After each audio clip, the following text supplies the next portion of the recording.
What an incredible gift. We had woken up to several feet of snow in Portland. This meant no school today.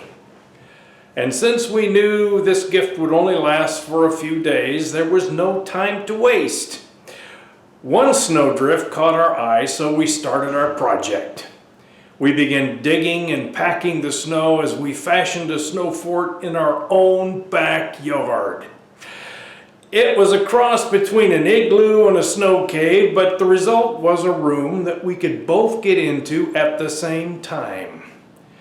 It took us the better part of a day, and when we were finished, we felt so proud and blessed to have been given this gift.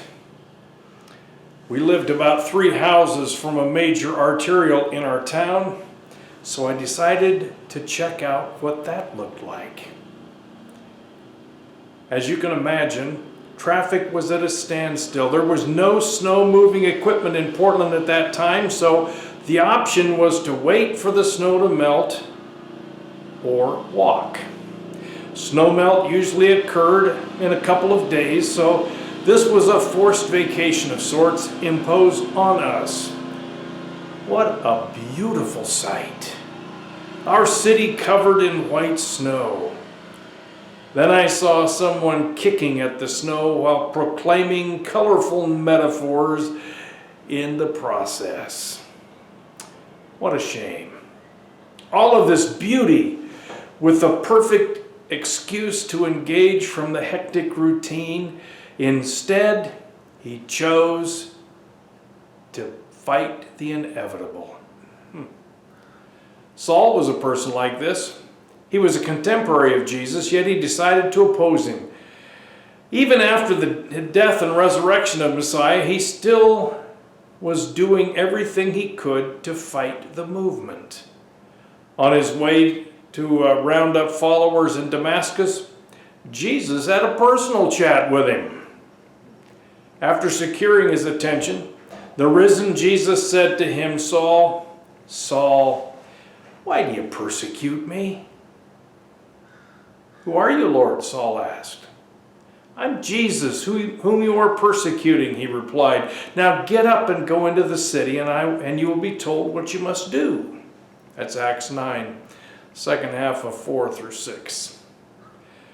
Paul, which means chosen, began using his Greek name Paul, which means small, and his life changed.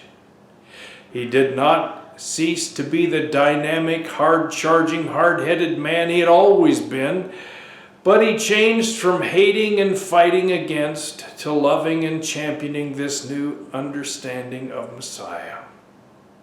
His attitude, like his name, changed from one of privilege to one of service.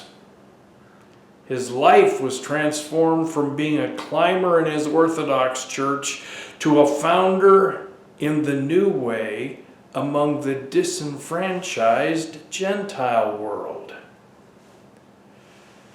As a result, a life that would never have made a sentence in the history books is now prominently remembered in the largest religion on earth. I wonder what would happen today if we quit standing against our secular society and started allowing the risen Lord to use us in positive ways, leading by example. How would the world respond to open arms instead of clenched fists?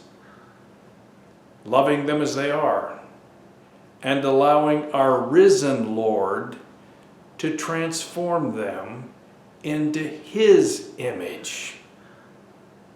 In the same way, let your light shine before others, that they may see your good deeds and glorify your Father in heaven. Matthew 5, verse 16. What a great opportunity we have today to enjoy the journey and be positive. Bye-bye.